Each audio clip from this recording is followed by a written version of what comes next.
Šī ir otrā portāla Politika LV vizualizācija. Šoreiz par valdībām, koalīcijām un lielajām tautu staigāšanām, kas ir notikusi iepriekšējo 2 Saeimas sasaukumu laikā. Šķiet, ka nekāds grandiozais laika periods jau tas nav bijis, 8 gadi, bet es domāju, jau vienkārši uzmetot acis šīm līnijām, jūs redzat, cik daudz kas ir noticis. 2002. gadā mēs redzam, tas ir tas punkts, ar kuru sākās vizualizācija. Pēc Saeimas vēlēšanām notika izveidota Repšas valdība, un šeit arī mēs redzam, kuras partijas veidoja koalīciju. Tas bija Jaunais laiks, ZZS, pirmā partija Tēvzemieši, opozīcijā atstājot Tautas partiju un lielo bloku par cilvēktiesībām vienotā Latvijā. Repšas valdība pastāvēja diezgan ilgi, gandrīz 1,5 gadu, bet pretrunas auga, un tad, kad bija spiests valdību atstāt Ainārs Lesers, tad arī ātri vien valdošo koalīciju atstāja Latvijas pirmā partija.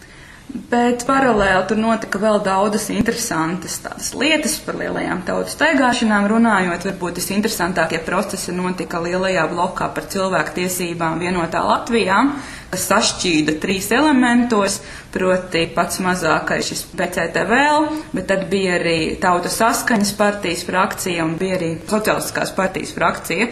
Un pie reizes arī tādu līdz galam vēl aizvien neizskaidrotu iemeslu dēļ 5 deputāti no šī bijušā PCTVL aizgāja uz Latvijas pirmo partiju. Tie ir tie leģendārie Saeimas piecīši. Katrs šķiet vēl tas notika ideoloģisku apsvērumu dēļ. Grūti pateikt, bet skaidrs, ka tieši šīs 5 deputātu gājiens ļāva nostabilizēties 3 partiju koalīcijai TP, ZZS un LPP, kas tagad bija kļuvusi par 5 deputātiem stiprāka. Un 4. gada martā izveidojās Emša valdība, no vienas puses ļoti īslaicīga valdība, Emšs bija spiests amatu atstāt jau pēc nepilna gada, bet tā koalīcija, kas izveidojās šīs valdības ietvaros, savos pamatos bija ļoti ilgspējīga, pārdzīvoja vēlēšanas un tās kodols saglabājās līdz pat 9. gada martam. Jā, bet paralēli, protams, no partijām bija prom cilvēki, gan, teiksim, šeit mēs redzam Radzēvičs, gan Gulbis, Ostrovska, savulaik arī, skatāmies 2003. gadā Šķēle, kārtējo reizi bija pametis politiku. Tā kā notika daudz kas interesants. Nevar teikt tā, ka viss bija stabils un nemainījās. Kalvīša valdības laikā gan interesantākais, kas tur notika, acīm redzot, Saeimas frakcija pārkārtojumos bija jaunā laika aiziešana no koalīcijas neilgi pirms Saeimas vēlēšanām. Jaunais laiks droši vien jutās vājš Kalvīša valdības koalīcijas ietveros, jo bez viņiem koalīcija varēja iztikt. Bet aizejot opozīcijā, iespējams, ka viņi tieši tāpēc samaksāja ar sliktāku vēlēšanu rezultātu sev nekā būtu bijis viņiem paliekot valdībā. Jā, tāpēc mēs arī redzam, ka pēc 6. gada vēlēšanām īsti koalīcijas sastāvs nemainās. Kalvīša valdība praktiski turpināja darbu, bet mēs arī atceramies visus šos nemierus, kas notika visu Kalvīša valdības laikā, un te mēs arī redzam šajā vizualizācijā konkrēti sekas Saeimas frakcija izmaiņās. Jā, oktobrī un novembrī drūp Tautas partijas rindas, izstājoties Štokenbergam un Pabrikam. Tas ir laiks, kad bija maksimumu sasniegusi konfrontācija sabiedrībā saistībā ar Loskutova iespējamo atbrīvošanu no knapa priekšnieka amata. Vēl tāds interesants knips, ka 7. gadā arī no politikas pazūda Emsis. Atceries, kas tas bija par skandālu? Jā, tas cilvēks bija pazaudējis koferi. Jā, laikam.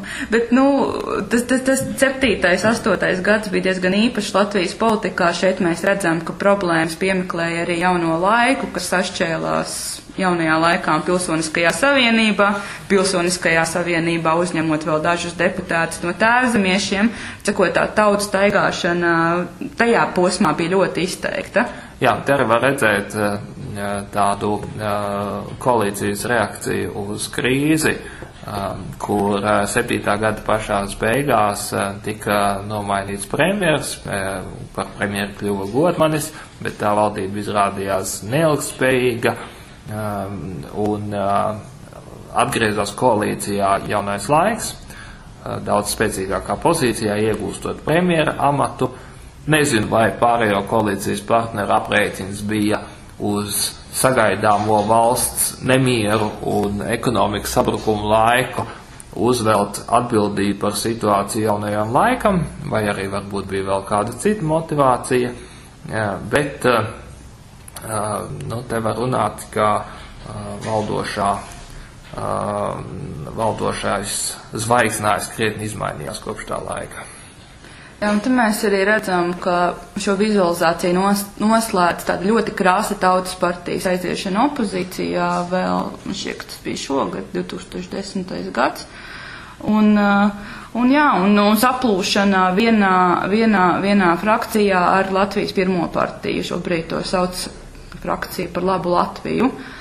Kas cits liels, acīm redzot, šajos gados Saeimas frakcijās nav noticis. Mēs atkal redzam, ka no frakcijām ir biruši prom cilvēki, tādi kā Ābiķis, Paegla, Lakstiņš no Tautas partijas, citi ir pārceļojuši uz Eiropas parlamentu vai Rīgas domi, acīm redzot, domājot, ka tur viņu karjera varētu būt ilglaicīgāka.